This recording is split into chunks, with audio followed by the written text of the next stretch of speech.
Installing a front operator panel.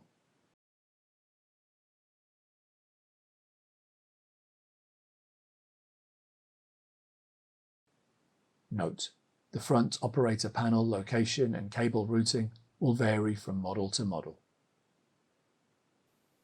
Align the front operator panel with the slot on the top of the drive bays and then slide it in.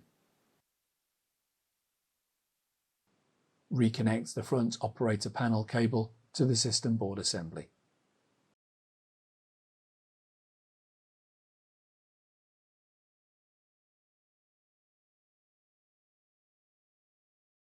Install the top cover.